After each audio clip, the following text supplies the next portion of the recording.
A'udzu billahi minasyaitonir rajim. Bismillahirrahmanirrahim. Assalamualaikum warahmatullahi wabarakatuh. Innal hamdalillah nahmaduhu wa nasta'inuhu wa nastahdihi wa na'udzu billahi ta'ala min shururi anfusina. May yahdihillahu fala mudilla lahu wa may yudlilhu falan tajida lahu waliyyan mursyida. Wa asyhadu an la ilaha illallah wahdahu la syarika lah wa asyhadu anna Muhammadan abdullahi wa rasuluh salawatullahi wa salamuhu alaihi wa ala alihi wa ashabihi wa man ihtada bihadihi ila yaumiddin. Wa ba'd. Ikhwati wa akhwati fillah, rahimani wa rahimakumullah jami'an. Kembali kita melanjutkan pembahasan kitab Sifatus Shalah yang sebelumnya telah kita bahas tanya jawab seputar waktu salat, pun juga telah kita bahas bersama bagaimana kondisi seseorang di waktu tertentu sebelum masuknya waktu sholat. Ada halangan yang membuat dia tidak bisa melakukan sholat, melaksanakan sholat, khususnya perempuan.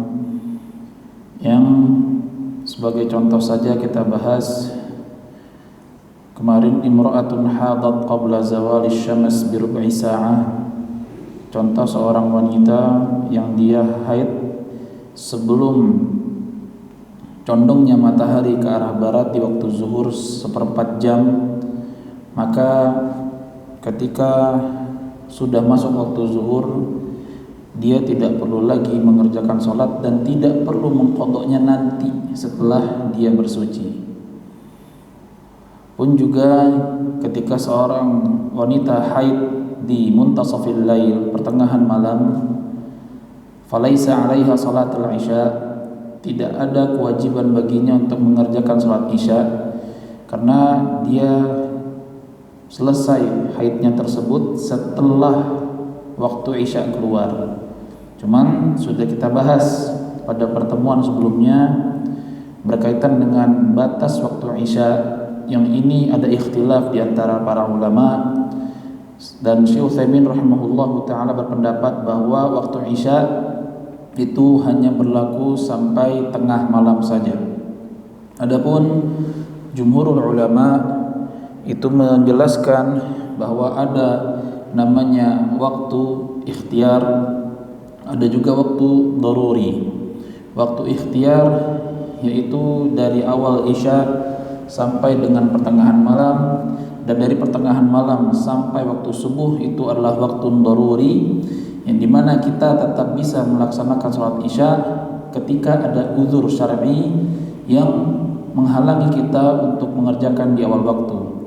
Pun juga waktu ini berlaku pada sholat asar, yang juga sudah kita bahas bahwa sholat asar itu ada waktu ikhtiyari, ada waktu pilihan, yaitu dari mulai waktu asar itu sendiri sampai matahari menguning sekitar setengah jam sebelum masuknya waktu maghrib. Pun waktu daruri, waktu daruratnya adalah dari mulai matahari menguning sampai kepada waktu sholat maghrib. Nah, kemudian Syekh rahimahullahu ta'ala melanjutkan pembahasannya, summa mal hikmah fi annaha ju'ilat fi hadhil awqat. Kenapa sih Allah subhanahu wa ta'ala itu menentukan waktu sholat di waktu-waktu yang itu sudah Allah Ta'ala tetapkan? Mal hikmah, apa hikmahnya? Sedikit kita keluar dari pembahasan berkaitan dengan hikmah. Selama ini kita mendengar apa itu hikmah, atau hikmah dari masalah ini adalah seperti ini. Apa itu hikmah? Ataupun ketika seseorang tertimpa musibah atau beban, disampaikan kepadanya, insya Allah ada hikmahnya. hikmah ini itu sudah dibahas oleh para ulama salaf, ulama terdahulu yang mereka menjelaskan hikmah dengan berbagai definisi. Seperti halnya sahabi Abdullah bin Mas'ud radhiyallahu taala anhu, pun juga para ulama setelah beliau seperti Imam Qatadah dan sebagainya mengatakan bahwa yang namanya hikmah itu adalah Al-Qur'an. Kemudian sahabi Ibnu Abbas radhiyallahu taala anhuma mengatakan bahwa hikmah itu ketika seseorang itu memahami nasikh dan mansukhnya Al-Qur'an, memahami maksudnya Al-Qur'an dari awalnya sampai akhirnya dan lain sebagainya. Dan ana secara pribadi mendapatkan satu definisi dari hikmah yang insya Allah ini sangat tepat, ya, mencakup hal-hal atau makna hikmah yang tadi kita jelaskan, yaitu hikmah adalah fi'lun ma yanbaghi ala wajhi alladhi yanbaghi fi waqti alladhi yanbaghi. Yang namanya hikmah adalah fi'lun ma yanbaghi, satu perbuatan yang pantas. Yang pantas di sini pastinya maknanya positif, menempatkan sesuatu pada tempatnya, melakukan satu amalan pada tempatnya. Kemudian alal wajhil ladzi yanbaghi, perbuatan ini ditujukan untuk satu hal yang pantas, fil waqtil ladzi yanbaghi, pada waktu yang pantas atau pada waktu yang tepat. Maksudnya apa? Yang namanya hikmah, dan Allah Subhanahu wa taala juga menegaskan dalam firman-Nya, "Wa may yu'tal hikmata faqad utiya khairan katsira." Dan barang siapa yang diberikan hikmah, maka dia telah diberikan kebaikan yang banyak oleh Allah Subhanahu wa taala. Hikmah itu ketika kita melakukan sesuatu atau suatu perbuatan yang perbuatan itu pantas untuk kita lakukan, tidak asal kita dalam berbuat. Dan 'alal wajhil ladzi yanbaghi, apa yang kita kerjakan itu tepat sasaran. Ya, tidak asal kita mengerjakan itu sehingga nantinya bisa menjadi masalah. Fil waqtil ladzi yanbaghi, pada momentum yang tepat. Contoh saja, yang namanya hikmah atau satu perbuatan hikmah itu tidak hanya dengan lisan saja. Diamnya seseorang itu bisa menjadikan dirinya sebagai sosok yang penuh hikmah. Maksudnya bagaimana? Jangan kita katakan bahwa orang itu diam berarti dia tidak berbuat apa-apa. Dia itu diam berarti tidak mau, ya, mengerjakan sesuatu padahal hal itu penting untuk dia lakukan. Tapi kenapa dia diam? Kita harus tahu bahwa yang namanya diam itu bisa menjadi hikmah. Ketika seseorang dihadapkan dengan satu masalah yang besar, tapi sebelum dia melakukan sesuatu terhadap masalah ini, dia berpikir dulu, kalau dia melakukan A, apa akibatnya? Kalau dia melakukan B, apa akibatnya? Walaupun mungkin ada pilihan, lebih baik diam di sini. Maka kalau seandainya dia sudah memikirkan matang-matang terkait dengan masalah ini, entah itu masalah keluarganya, masalah pekerjaannya, dan dia memilih untuk diam, maka diamnya itu adalah hikmah. Karena khawatir dia mengerjakan A itu ada dampaknya, dia mengerjakan B ada dampaknya pula. kedua dampak itu sama-sama memberatkan. Beda halnya kalau ada dua kemudaratan, kita ambil salah satu mudarat ini. Contohnya ada dua kondisi yang kita itu berat menghadapinya, dan kita harus memilih salah satunya. Maka ketika kita memilih salah satu di antara kedua mudarat ini, berarti apa yang kita pilih, pilihan tersebut adalah hikmah. Jadi contohnya, ada seseorang yang dia kelaparan dan tidak ada perbekalan makanan dan minuman dia, tapi di hadapan dia ada sesuatu yang bisa dia makan tapi haram. Satu pilihan yang berat, tapi di pilihan yang lain ada, dia tidak makan makanan itu. Tidak makan makanan itu. Cuma kalau dia nggak makan, dia akan mati. Ini dua mudarat yang besar. Seorang yang hikmah, dia tidak diam di sini, tapi dia memikirkan betul, jangan sampai yang dia pilih itu salah. Tidak ada pilihan C di sini, hanya A dan B saja. Akhirnya dia memilih makan, walaupun itu haram. Kenapa? Kalau dia tidak makan, maka dia akan mati, selesai hidupnya. Tapi kalau dia makan untuk memenuhi kebutuhannya, paling tidak dia bisa berjalan kembali dan bisa mendapatkan yang halal, maka hal itu lebih untuk dia lakukan. Tapi terkadang, yang tadi Anda katakan, diam itu bisa menjadi hikmah. Baik, kita ini manusia, itu terkadang ya bisa atau seakan-akan bisa memahami kondisi orang lain, tapi menurut POV-nya dia, point of view-nya dia, melalui pandangan dia saja. Nah, yang terkadang kita melihat, kenapa ente nggak begini? Contoh saja, kondisi saudara-saudara kita di Palestina, hafizahumullah ta'ala wa taqabbalallahu syuhada'ahum, yang dimana kita terkadang menyalahkan, kenapa negara-negara tetangganya tidak membela. Ini satu kondisi yang gegabah.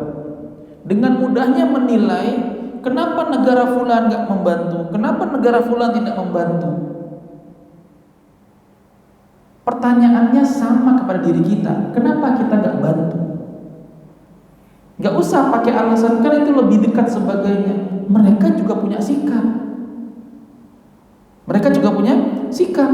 Jangan kita memandang apa yang kita pandang itu harus sesuai dengan mereka yang memandang juga.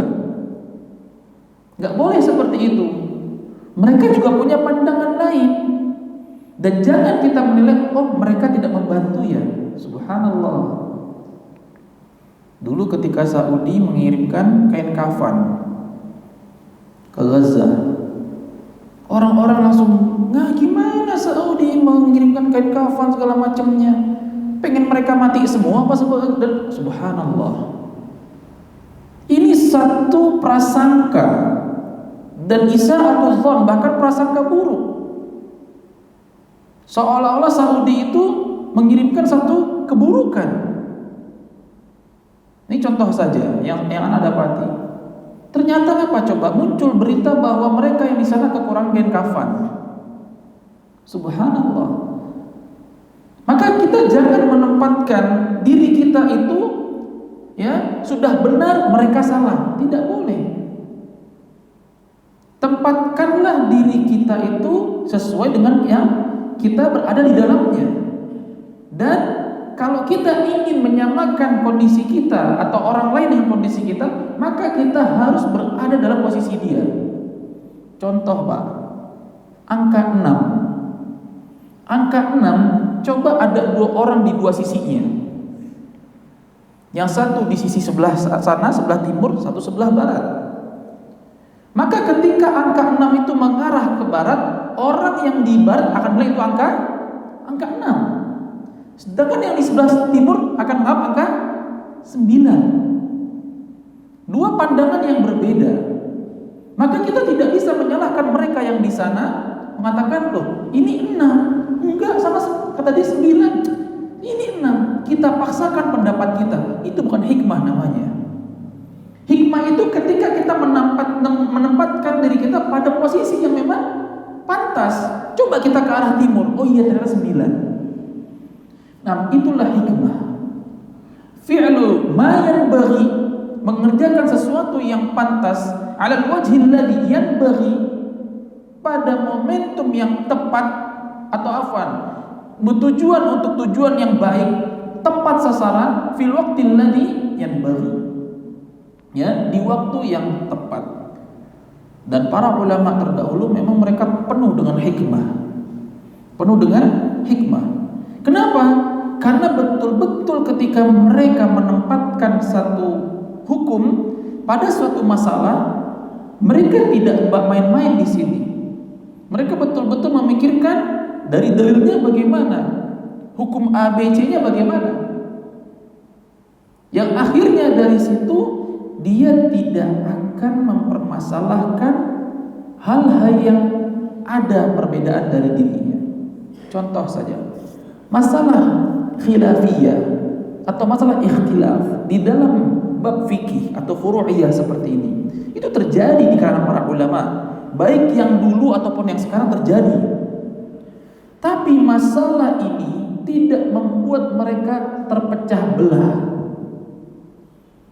Subhanallah, kita orang-orang yang baru belajar agama, yang level ilmunya belum setara dengan para ulama, ketika kita mendapati orang lain yang berbeda dengan kita dalam manhaj, seakan-akan kita yang lebih benar dibandingkan mereka.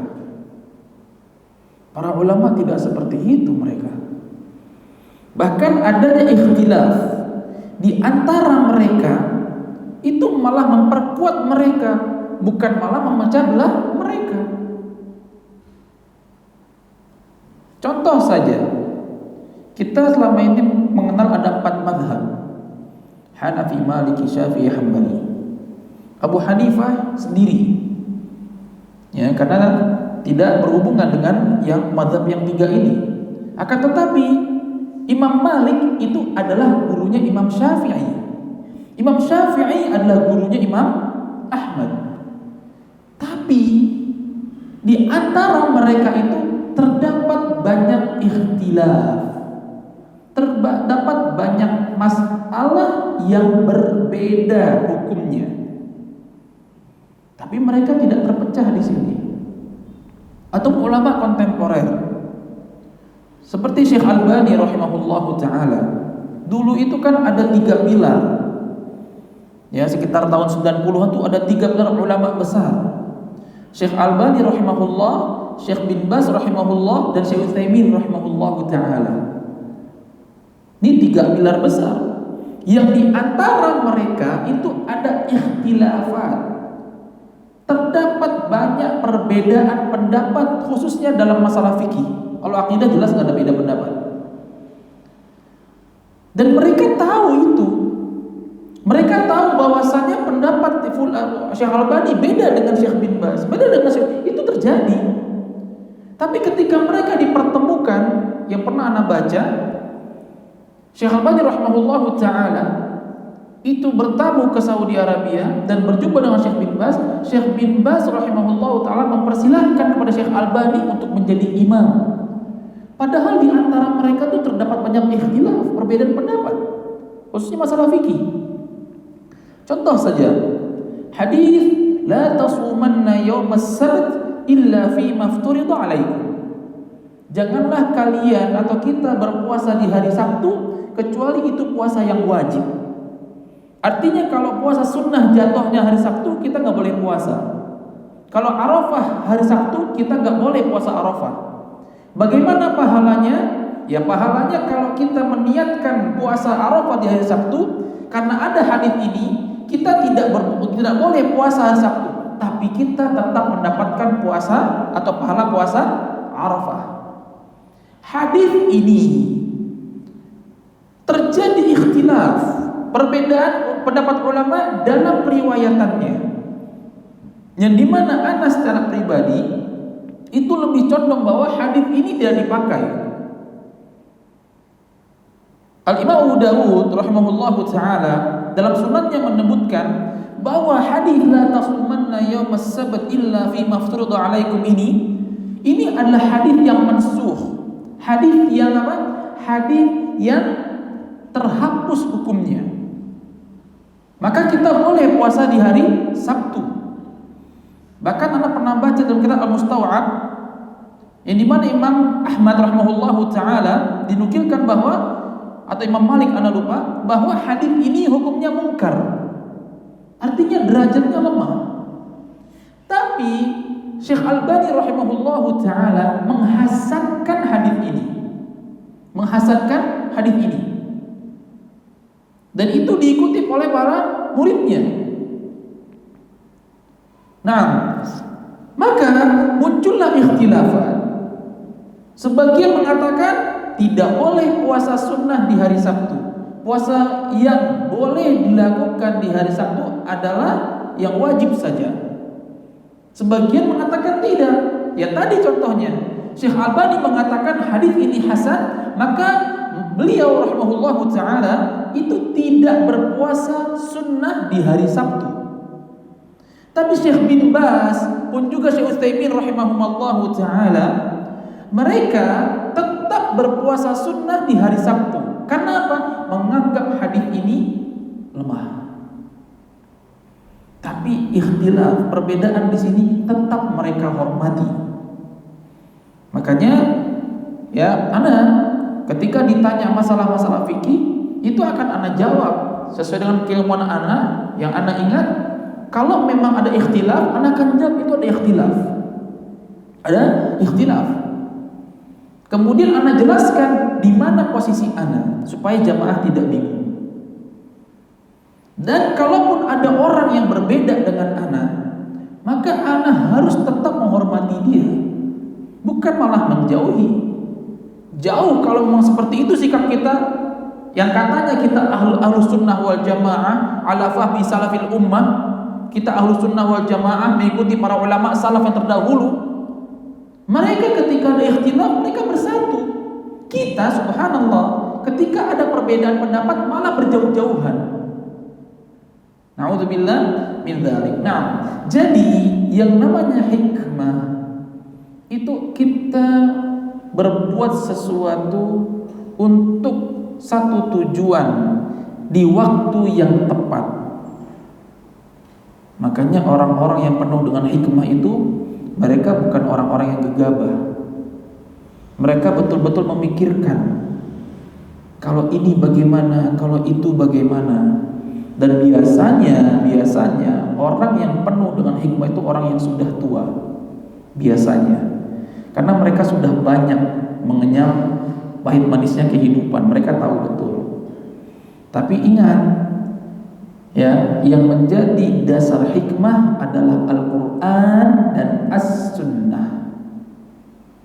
Menjadi dasar utama adanya hikmah itu adalah Al-Quran dan As-Sunnah. Percuma kalau afwan orang tua yang katanya penuh hikmah tapi dia tidak sholat, dia tidak paham agamanya, percuma. Yang sekarang mungkin rame guru-guru spiritual. Bagaimana sih mereka itu? Kita katakan kalau memang mereka berpegang kepada Al-Quran dan As-Sunnah itu sah. Tapi kalau tidak, maka apa yang dijadikan dia? Apa yang dia jadikan landasan? Tidak ada. Ya, kita tidak bisa mengatakan dia penuh hikmah, tapi dia sendiri tidak paham agamanya. Apa yang dia jadikan sebagai dasar hikmah tersebut tidak ada. Pun juga bagaimana para ulama. Nah, ini juga perlu kita perhatikan. Walaupun memang seseorang itu bisa berbuat hikmah, tapi ketahuilah kita semua ini adalah manusia biasa. Manusia biasa. Kita tidak bisa mendapatkan wahyu apapun dari Allah Subhanahu wa taala secara langsung. Makanya kita tidak bisa mengatakan sesuatu itu benar secara pasti kalau tidak ada di dalam Al-Quran ataupun As-Sunnah. Dan bagaimana para ulama ketika mereka menjelaskan apa hikmahnya, beliau mengatakan al-hikmatu fi dzalika insyaallah. Hikmah dalam masalah ini insyaallah. Atau disebutkan wallahu a'lam bihikmatihi. Syekh menyebutkan seperti itu. Artinya dia betul-betul menghindari apa? Menghindari kesalahan dalam penjelasannya. Jangan sampai ya dia menentukan satu hikmah itu salah. Dan dia meyakini kebenaran hikmah itu ada dari Allah Subhanahu wa taala. Jadi mereka para ulama saking hati-hatinya mereka dalam menyebutkan ini hikmahnya apa, itu hikmahnya apa, mereka mengatakan insya Allah jika Allah menghendaki. Ataupun mereka akan di akhir jawabannya akan mengatakan wallahu ta'ala a'lam bis-shawab. Hanya Allah Subhanahu wa taala lebih tahu jawabannya. Itu adalah satu jawaban yang bijak. Satu jawaban yang bijak. Nah, kita lanjutkan. Summa mal hikmatu fi annaha ju'ilat fi hadhil awqat. Kenapa sih hikmahnya? Ketika Allah Subhanahu wa taala menempatkan salat subuh itu di waktu subuh, di pagi hari sebelum matahari terbit. Kenapa sih Allah tempatkan zuhur itu di siang hari, asar di sore hari, maghrib di petang hari, kemudian isya di malam hari? Apa hikmahnya? Dan ini adalah salah satu kelebihan kita umat Islam. Kita itu ibadah diatur oleh Allah Subhanahu wa taala. Coba bandingkan dengan agama lain. Adakah mereka ibadah ditentukan waktunya seperti ini? Adakah? Adakah mereka itu ibadahnya kita umat Islam betul-betul Allah atur? Mereka agama lain ibadahnya seminggu sekali, seminggu 2 kali. Kita tidak. Kita 5 kali sehari minimal. Bahkan kalau kita ingin membandingkan kedekatan seorang hamba dengan Rabb-nya, dengan Tuhannya, lebih dekat umat Islam kepada Rabb-nya dibandingkan dengan mereka orang-orang non-Islam kepada Tuhan-Tuhan mereka. Kenapa? Kita aja mendatangi Allah Subhanahu wa taala 5 kali minimal dalam sehari, minimal. Mereka itu paling seminggu berapa kali? Kita sehari 5 kali, paling tidak 1 minggu itu 35 kali kita mendatangi Allah Subhanahu wa taala. Ini hal yang luar biasa. Dan secara sekilas menunjukkan bahwa Islam ini agama yang benar. Agama yang benar. Logika manusia saja, ketika seorang anak dengan orang tuanya, ya anak ini sudah tinggal di luar. Ada 2 orang anak contohnya, sudah tinggal di luar dua-duanya. Yang satu sering berkunjung ke rumah orang tuanya, yang satu cuma sekali seminggu. Kira-kira yang lebih dekat hubungannya yang mana? Yang tiap hari berkunjung. Itu logika manusia. Bagaimana dengan Allah Subhanahu wa taala? Maka ini suatu hadiah yang luar biasa ketika Allah taala telah menetapkan bagi kita untuk kita berjumpa dengannya tabaraka wa taala 5 waktu dalam 1 hari. Baik.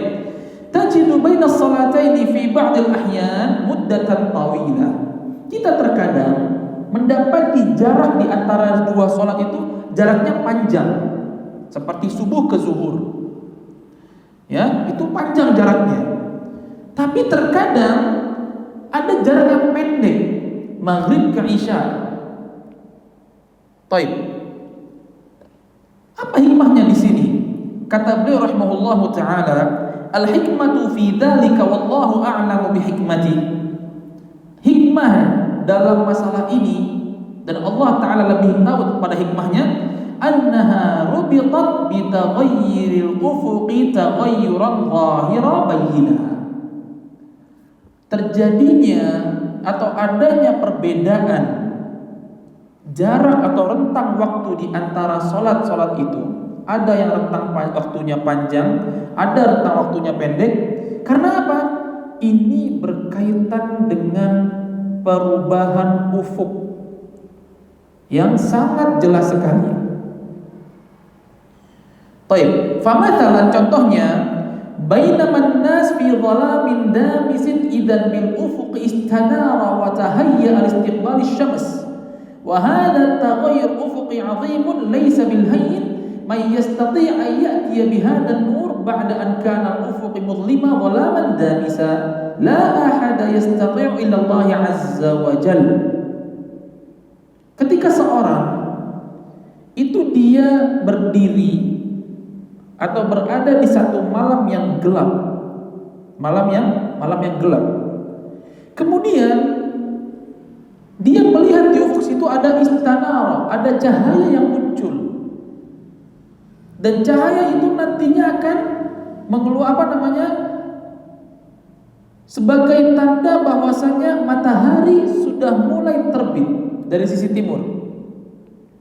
Dan adanya perubahan seperti ini dari malam menuju pagi, yang malam tidak ada cahaya matahari, kemudian ketika pagi muncul cahaya tersebut, disinilah kita betul-betul merenungi adanya Allah Subhanahu wa ta'ala. Dan perlu kita ketahui, tidak ada yang mampu untuk merubah hal ini kecuali hanyalah Allah Subhanahu wa ta'ala. Dan Allah Ta'ala berfirman, qul ara'aytum in ja'alallahu 'alaikumul laila sarmada ila yaumil qiyamah man ilahun ghairullah ya'tikum bidhiya. Allah Subhanahu wa ta'ala itu menegaskan kepada kita hamba-hambanya tabaraka wa ta'ala dengan mengatakan, qul ara'aytum, katakanlah wahai Muhammad, jelaskan kepada kata Allah Subhanahu wa ta'ala, in ja'alallahu 'alaikumul laila sarmada, jika Allah Subhanahu wa ta'ala menjadikan satu malam itu terus-menerus sampai hari kiamat, artinya sangat mudah bagi Allah Subhanahu wa ta'ala untuk menjadikan hari-hari itu full malam sampai hari kiamat. Mungkin bagi Allah Subhanahu wa ta'ala. Man ilahun ghairullah, siapakah Rabb selain Allah Subhanahu wa ta'ala yang dapat memberikan sinarnya kepada kita semua? Makanya ya, ketika para ilmuwan mereka bisa memprediksi. Contohnya adalah sekarang sudah masuk waktu Isya ataupun nanti waktu subuh masuk jam sekian. Itu kan ilmu. Yang menentukan adalah manusia, yang menghitung adalah manusia. Tapi harus kita yakini yang menentukan adalah Allah Azza wa Jalla. Contoh saja hujan juga. Hujan. Selama ini kita itu belajar bahwa yang namanya hujan itu ketika ya matahari itu mengangkat air, uap air di laut kan, kemudian berkumpul menjadi awan, awan membawa ke arah kita, turunlah hujan. Sampai ada prediksi bulan ini sampai bulan ini musim hujan, bulan ini sampai bulan ini musim kemarau. Sekarang anak tanya, sering nggak terjadi kesalahan? Awalnya yang dikira bahwa dalam bulan ini sampai bulan ini adalah musim hujan, ternyata tidak. Terjadi nggak itu? Terjadi. Dan ini menunjukkan bahwa yang menurunkan hujan adalah Allah Subhanahu wa ta'ala. Manusia hanya memperhitungkan saja. Makanya istilahnya perakiraan cuaca, bukan kepastian cuaca, hanya perakiraan saja. Dan itu boleh, sah, tapi jangan dipastikan. Karena apa? Yang menentukan semua ini adalah Allah Subhanahu wa ta'ala. Makanya ketika Nabiullah Ibrahim alaihi salatu wassalam itu berjidal dengan Raja Namrud. Ya, ketika dalam surah Al-Baqarah Allah Ta'ala mengisahkan, alam tara ilal ladzi haja Ibrahim fi rabbih an ataahu Allahul mulk idz qala Ibrahim rabbiyal ladzi yuhyi wa yumiit. Ketika Nabi Ibrahim alaihissalatu wassalam berhadapan dengan Raja Namrud tersebut, kata Ibrahim apa? Rabbku adalah zat yang mampu menghidupkan dan juga mematikan. Tapi apa kata raja ini? Ana uhyi wa umiit. Aku bisa juga menghidupkan dan aku juga bisa mematikan. Kok bisa? Karena menurut dia, kalau dia membiarkan orang lain itu hidup, maka dia telah menghidupkan orang tersebut. Ketika dia mematikan, membunuh orang itu, maka dia telah dianggap mematikan itu. Itu kata dia. Sekilas masuk akal, sekilas saja. Akhirnya Nabi Ibrahim alaihi salatu wassalam langsung mengulti raja ini supaya dia tidak sombong. Qala Ibrahim fa inna Allah ya'ti bisyamsi minal masyriqi fa'ti biha minal maghrib. Ketika dia tidak terima, dia bilang saya juga bisa kok menghidupkan matikan orang, saya bisa kok. Dibalas Nabi Ibrahim, sungguhnya Allah Subhanahu wa taala itu mampu munculkan matahari dari timur. Fa'ti biha minal maghrib. Coba kamu munculkan matahari dari barat. Fabuhital ladzi kafar. Akhirnya raja yang kafir ini terdiam. Ya enggak bisa. Kalau tadi mungkin bisa pakai analogi dia, pakai akal dia, silahkan. Sekarang enggak bisa. Tidak bisa. Nah, maka ini menunjukkan bahwasanya Allah Subhanahu wa taala itulah yang menentukan, atau zat yang menentukan semua waktu ini, dan kita tidak bisa berbuat apa-apa. Nah, kemudian thumma quti'atis shalah 'inda tulu'isy syams liyakuna hadha waqtu faragh lin-nas wa talabin lil ma'ash. Hikmahnya, ketika matahari telah terbit, Allah tidak wajibkan salat sampai nantinya ya matahari sudah condong ke arah barat. Itulah Allah Ta'ala mensyariatkan kita mengerjakan sholat zuhur. Apa hikmahnya? Beliau mengatakan supaya manusia itu bisa bekerja, mencari nafkah dengan tenang. Coba yang dulu pernah kita bahas, pertama kali Allah Subhanahu wa taala mensyariatkan sholat berapa rakaat? Berapa kali? 50 waktu. Coba kita bayangkan, kita dalam satu hari itu ada 24 jam. Kalau kita bagi sholat kita itu, yang 50 itu dalam satu hari, berarti 1 jam itu kita paling tidak berapa kali sholat? 2 kali sholat. Betul ya? Betul.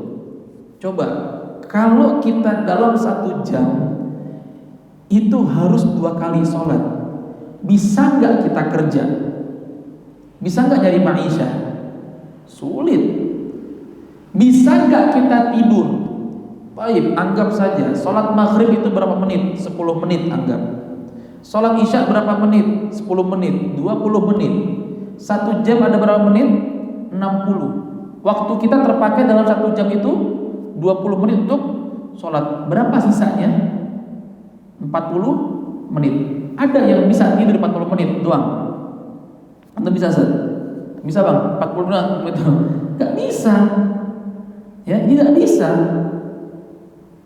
Dan ini mungkin hikmahnya.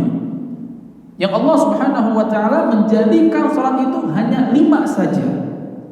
Hanya 5 saja. Dan rentan waktu dari terbitnya matahari sampai condongnya ke arah barat waktu zuhur itu supaya kita bisa bekerja. Kita manfaatkan apa? Waktu siang kita untuk mencari nafkah. Salat zuhur takunu idza zalatis syams. Waktunya adalah ketika matahari sudah condong. Wa huwa inhirafuha minal jihati syarqiyyah ila jihati gharbiyah minal ufuq. yaitu ketika matahari sudah condong dari arah timur menuju ke arah barat. Wantiqalis syams, perpindahan matahari ini dari ufuk timur menuju ufuk barat merupakan tanda-tanda kekuasaan Allah Subhanahu wa taala. Wa hadha taghayyur, perubahan ini, fa bainama yanqusu dhil illa bihi yazidu ba'da az-zawal, faman alladhi yastati' an yuzahziha hadhihi asy-syams al-'azimah min syarqi as-sama' ila gharbiha. Siapa yang mampu untuk melakukan hal seperti ini? Tidak ada. Allah pindahkan matahari dari sisi timur ke sisi barat. Tidak ada. Ya, tidak ada. Naam.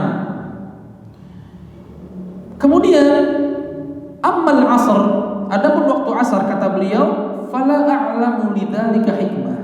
Aku tidak melihat adanya hikmah. Dan beliau mengatakan wal ilmu 'indallahi 'azza wa jalla. Hanya Allah Subhanahu wa taala saja yang lebih tahu. Ammal maghrib fa ba'da maghribi asy-syams yataghayyaru al-jaw.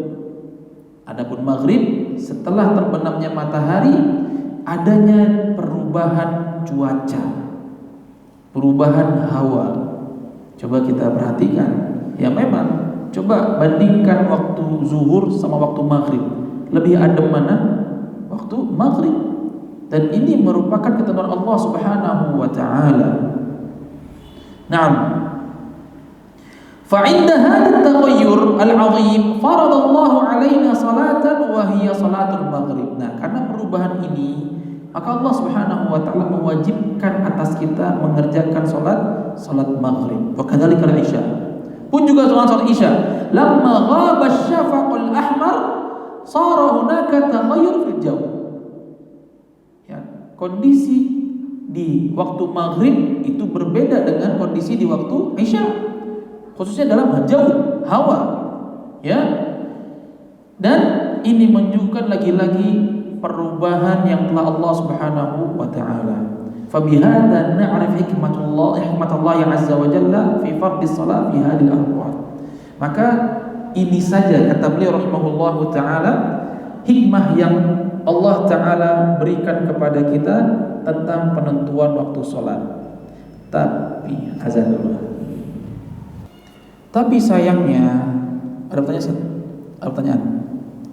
Tapi sayangnya adalah yang pernah saya sampaikan juga beberapa pertemuan sebelumnya, bahwa ada, dan itu tersebar di broadcast itu terkait dengan hukum meninggalkan sholat.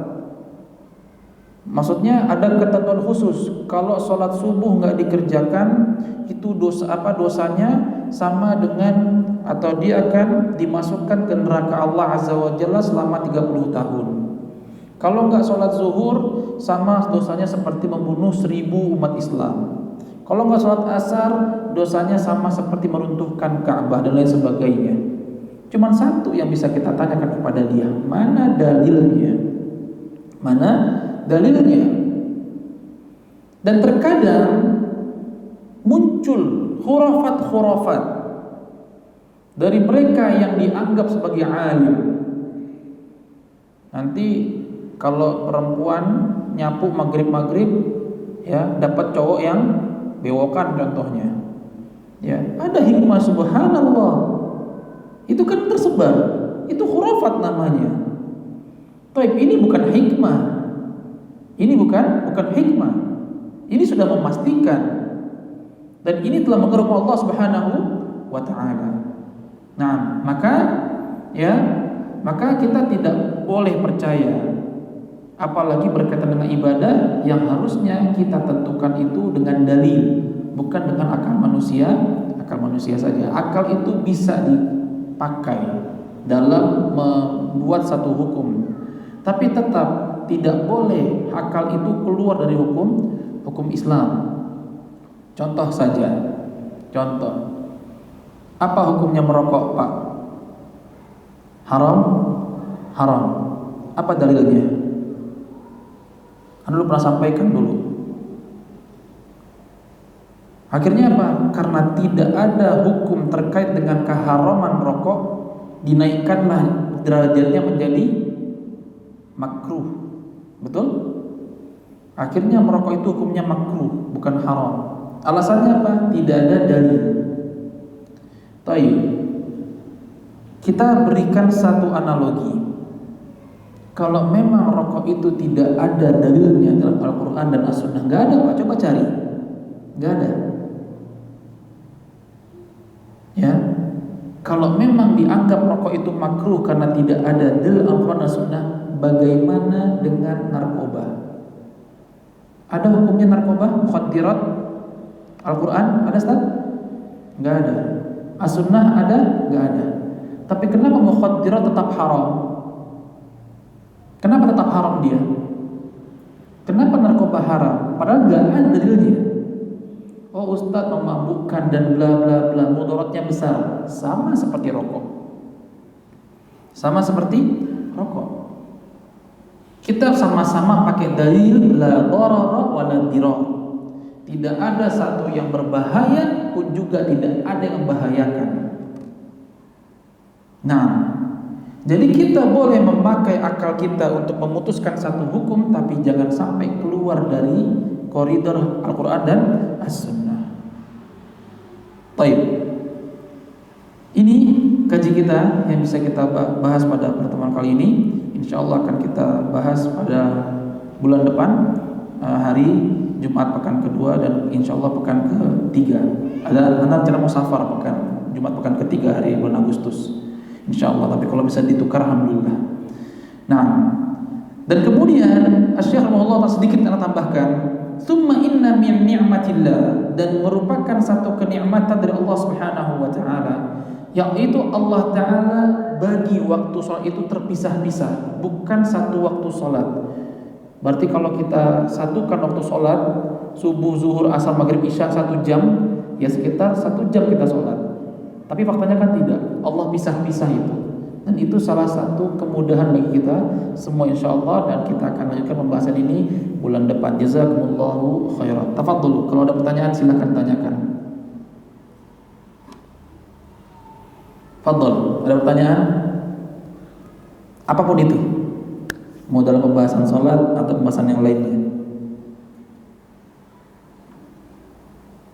Tidak ada? Cukup insyaallah. Baik, Ana ingin sedikit menambahkan ya terkait pembahasan ikhtilafat ini. Ketika tadi Ana bahas bahwa fikih itu adalah masalah yang dia itu tidak absolut, tapi dia itu ya tergantung dengan dalilnya dan bagaimana memahaminya. Akhirnya ada ikhtilafat. Ikhtilafat di sini itu akan terjadi, bukan akan saja, sudah terjadi, sedang terjadi, dan terus akan terjadi sampai hari kiamat. Adanya perbedaan masalah ini. Dan fikih itu bukan cuma ibadah saja yang kita bahas sekarang. Ada namanya fikih muamalah, ekonomi, ada namanya fikul jinayah, ya, kriminal dan sebagainya. Dan di kesemua fikih itu ada ikhtilafat. Ada ikhtilafat. Nah, akhirnya kitalah yang memilih. Kitalah yang memilih. Dan ketika kita memilih, jangan kita memilih satu hukum dengan alasan ini lebih mudah buat saya. Bukan. Kita memilih satu hukum itu menurut dalilnya. Mana yang lebih kuat? Contoh dalam fikih muamalah, ya yang sekarang tuh rame, itu masalah Bitcoin. Apa hukumnya Bitcoin? Yang Anda secara pribadi lebih condong dengan keharaman Bitcoin itu sendiri, dengan beberapa poin. Yang pertama, Bitcoin itu yang menerbitkan siapa? Kalau uang rupiah, siapa menerbitkan? Bank Indonesia, Bank Sentral. Jelas di situ. Bitcoin siapa? Orang. Ya, tidak ditentukan. Dan orang pun akhirnya bikin currency sendiri, mata uang Bitcoin sendiri. Orang bayar ke dia. Ini seperti judi jatuhnya. Seperti judi. Yang kedua, Bitcoin itu bisa nggak dipakai? Dan yang mengatur nilai naik turun itu siapa? Kalau rupiah, yang mengatur itu ada bank sentralnya, Bank Indonesia. Indonesia. Kalau ini siapa? Orang. Jadilah perjudian di situ. Tapi ada yang mengatakan boleh, ya tafadhol. Tidak ada masalah. Contoh lainnya adalah jual beli emas online. Sebagian mengatakan boleh kita jual beli emas online. Alasannya apa? Alasannya bahwa emas itu sekarang bukan sebagai alat tukar, tapi sudah menjadi komoditi, yaitu sesuatu yang diperjualbelikan. Maka tidak masalah kalau kita bisa beli handphone online, kita bisa beli sampo online, sama emas juga bisa kita beli online. Itu menurut sebagian orang. Ya. Nah, ana pribadi tidak berpegang kepada bahwa yang namanya emas itu tidak jual beli online, harus yadan biyadin, tangan ke tangan secara langsung. Walaupun beberapa komoditi seperti gandum sebagainya itu kan dulu yadan biyadin, sekarang tidak yadan biyadin, kita bisa kok beli online. Karena apa? Karena yang namanya beras, gandum sebagainya itu bukanlah sebagai alat tukar sekarang, udah sebagai alat atau satu bahan dagangan. Tapi kita perlu perhatikan dulu, emas ini sama nggak sama beras? Beda. Sekarang mungkin nggak orang jual beras dapat uang? Mungkin.